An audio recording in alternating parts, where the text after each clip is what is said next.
Assalamualaikum warahmatullahi wabarakatuh. Perkenalkan, saya Yasmin Jundi Al-Hazmi dengan NIM 2282120154 kelas 4D Ekonomi Syariah.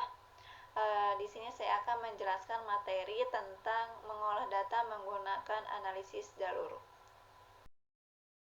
Analisis jalur merupakan perluasan dari model regresi yang digunakan untuk menguji matriks korelasi pada model kausal yang dibandingkan oleh peneliti. Seperti halnya regresi, analisis jalur mempunyai manfaat prediktif. Model disajikan dengan panah berarah tunggal yang menyatakan sebab akibat. Pembuatan regresi diprediksi oleh model yang dibandingkan dengan matriks korelasi dari data observasi dan kemudian dihitung kecocokan modelnya atau goodness of fit. Selanjutnya, model terbaik dipilih oleh peneliti untuk mengembangkan teori. Analisis jalur dikembangkan sebagai metode untuk mempelajari pengaruh atau efek secara langsung dan secara tidak langsung dari variabel bebas terhadap variabel tergantung atau terikat. Analisis ini merupakan salah satu pilihan dalam rangka mempelajari ketergantungan sejumlah variabel dalam model.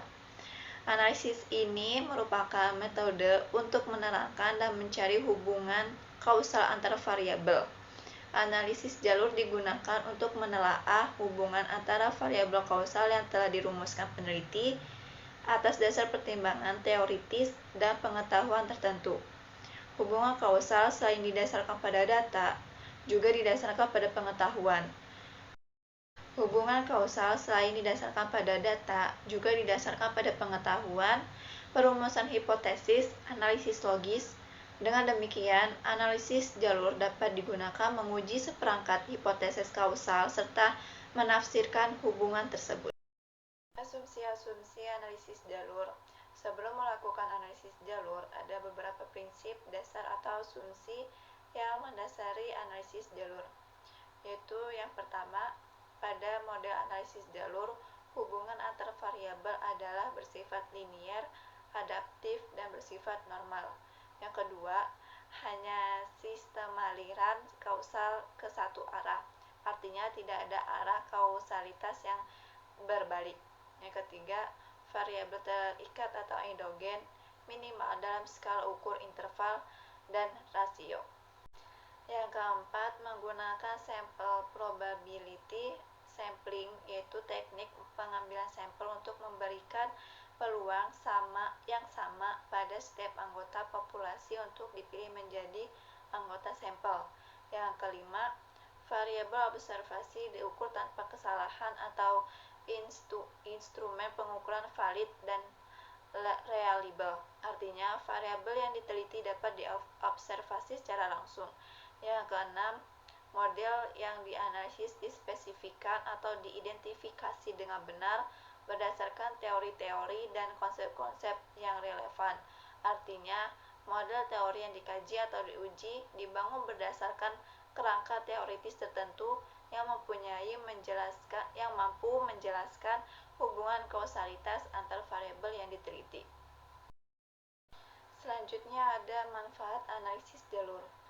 Manfaat analisis jalur diantaranya untuk penjelasan terhadap fenomena yang dipelajari atau permasalahan yang diteliti, prediksi nilai variabel terikat Y berdasarkan variabel bebas atau X, dan prediksi dengan analisis jalur ini bersifat kualitatif.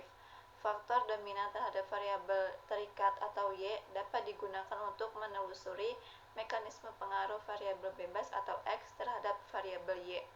Pengujian model menggunakan teori trimming baik untuk uji reliabilitas konsep yang sudah ada ataupun uji pengembangan konsep baru.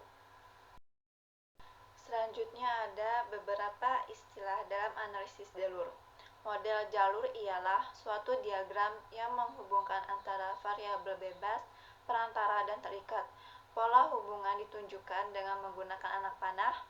Anak panah tunggal menunjukkan hubungan sebab akibat antara variabel-variabel bebas atau exogenous atau perantara dengan satu variabel dengan variabel terikat atau lebih. Anak panah juga menghubungkan kesalahan atau variabel residu dengan semua variabel terikat atau endogenous masing-masing. Anak panah ganda menunjukkan korelasi antara pasangan variabel-variabel eksogenus. Variabel eksogenus dalam suatu model jalur ialah semua variabel yang tidak ada penyebab eksplisitnya atau dalam diagram tidak ada anak panah yang menuju ke arahnya, selain pada bagian kesalahan pengukuran. Jika antara variabel eksogenus dikorelasikan, maka korelasi tersebut ditunjukkan dengan anak panah dan dengan kepala dua yang menghubungkan variabel-variabel tersebut. Variabel endogenous adalah variabel yang mempunyai anak-anak panah menuju ke arah variabel tersebut. Variabel yang termasuk di dalamnya ialah mencakup semua variabel perantara dan terikat. Variabel perantara endogenous mempunyai anak panah yang menuju ke arahnya dan dari arah variabel tersebut dalam suatu model diagram jalur. Adapun variabel tergantung hanya mempunyai anak panah yang menuju ke arahnya. Jenis pengaruh dalam analisis jalur yaitu direct effect atau DA dan indirect effect atau EA. Direct effect atau DA adalah pengaruh langsung yang dapat dilihat dari koefisien dari satu variabel ke variabel lainnya, sedangkan indirect effect atau EA adalah urutan jalur melalui satu atau lebih variabel perantara. Dan di sini saya akan menjelaskan langkah-langkah analisis jalur menggunakan Microsoft SPSS. Langkah-langkah menghitung koefisien jalur model 1 menggunakan SPSS dalam menentukan hasil dari pengaruh gaya kepemimpinan kerja lingkungan kerja melalui motivasi terhadap kinerja. Yang pertama, masukkan data yang telah diperoleh pada bagian data view seperti gambar di atas ini. Yang kedua, setelah memasukkan data, selanjutnya klik variabel view dan berikan keterangan pada bagian width, label, columns, align, and measure seperti gambar di atas. Selanjutnya, klik analyze regression linear seperti gambar di atas. Selanjutnya yang keempat yaitu setelah melakukan seperti pada gambar di nomor 3 tadi, maka akan muncul tampilan seperti di atas tersebut. Kemudian masukkan variabel motivasi ke kolom dependent dan variabel gaya kepemimpinan serta lingkungan kerja ke kolom independent, kemudian klik OK. Setelah selesai melakukan langkah-langkah seperti di atas, maka akan diperoleh hasil sebagai berikut. Di situ ada model summary dan coefficient. Di gambar tersebut dijelaskan koefisien jalur model 1, nilai signifikan dari kedua variabel yaitu x1 sama dengan 0,00 dan x2 sama dengan 0,00 lebih kecil dari 0,05. Hasil ini memberikan kesimpulan bahwa regresi model 1 yakni variabel x1 dan x2 berpengaruh secara signifikan terhadap y. Dan besarnya nilai R-square adalah 0,836. Hal ini menunjukkan bahwa kontribusi pengaruh X1 dan X2 terhadap Y sebesar 83,6%, sementara sisanya 16,4% dipengaruhi oleh variabel-variabel lain yang tidak dimasukkan ke dalam penelitian. Selanjutnya, langkah-langkah analisis jalur model 2 tidak berbeda jauh dengan model 1. Hanya saja yang membedakan pada langkah nomor 4 yang berubah menjadi seperti gambar di atas, di mana variabel kinerja atau Z dimasukkan ke dalam kolom dependen dan variabel gaya kepemimpinan atau X1, lingkungan kerja X2, serta motivasi Y ke dalam kolom independen. maka diperoleh hasil sebagai gambar di atas. Penjelasannya di sini yaitu koefisien jalur model 2. Nilai signifikan dari kedua variabel yaitu x1 0,00, x2 0,028 dan y 0,00 lebih kecil dari 0,05. Hasil ini memberikan kesimpulan bahwa regresi model 2 yakni x1, x2 dan y berpengaruh secara signifikan terhadap z. Besarnya nilai R square adalah 0,921. Hal ini menunjukkan bahwa kontribusi pengaruh X1 dan X2 dan Y terhadap Z sebesar 92,1%.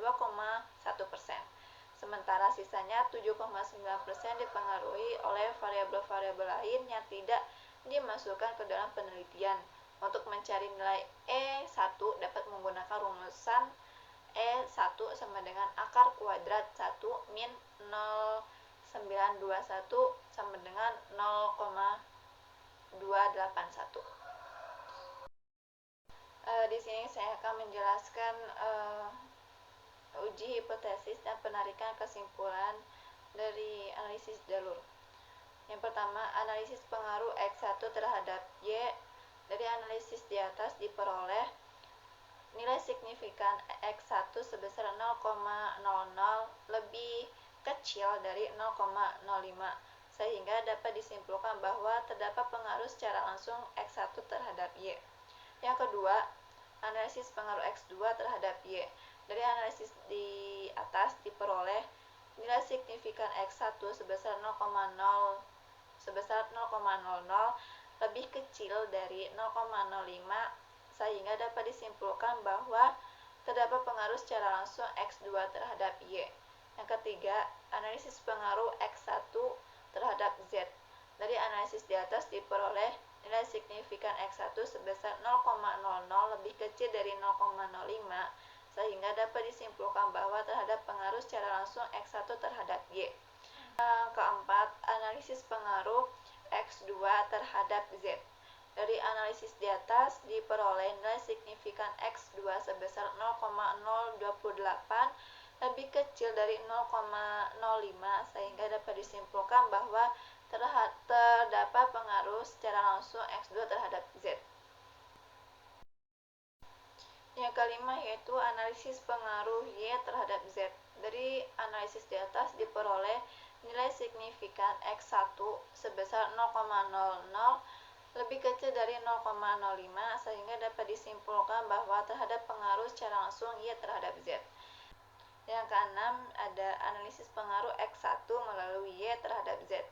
Diketahui pengaruh langsung yang diberikan X1 terhadap Z sebesar 0,344 kuadrat sama dengan 0,118. Sedangkan pengaruh tidak langsung X1 melalui Y terhadap Z adalah perkalian antara nilai beta X1 terhadap Y dan beta Y terhadap Z, yaitu 0,451 dikali 0,773 sama dengan 0,349. Maka pengaruh total yang diberikan X1 terhadap Z adalah pengaruh langsung ditambah pengaruh tidak langsung, yaitu 0,118 ditambah 0,329 sama dengan 0,467. Berdasarkan hasil perhitungan diketahui bahwa nilai pengaruh tidak langsung X1 terhadap Z 0,349 lebih besar dari pengaruh langsung X1 terhadap Z, yaitu 0,118. Maka dapat disimpulkan bahwa secara tidak langsung X1 berpengaruh signifikan terhadap Z melalui Y. Yang ketujuh, analisis pengaruh X2 melalui Y terhadap Z. Diketahui pengaruh langsung yang diberikan X2 terhadap Z sebesar min 0,136 kuadrat sama dengan 0,0185, sedangkan pengaruh tidak langsung X2 melalui Y terhadap Z adalah perkalian antara nilai beta X2 terhadap Y dan beta Y terhadap Z, yaitu 0,578 dikali 0,0773 sama dengan 0,447.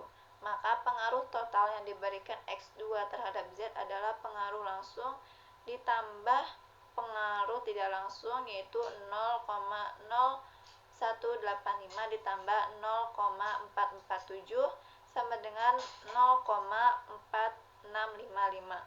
Berdasarkan hasil perhitungan, diketahui bahwa nilai pengaruh tidak langsung X2 terhadap Z 0,447 lebih besar daripada pengaruh langsung X2 terhadap Z, yaitu 0,0185. Maka dapat disimpulkan bahwa secara tidak langsung X2 berpengaruh signifikan terhadap Z melalui Y. Mungkin hanya sekian penjelasan materi dari saya. Kurang dan lebihnya saya mohon maaf. Wassalamualaikum warahmatullahi wabarakatuh.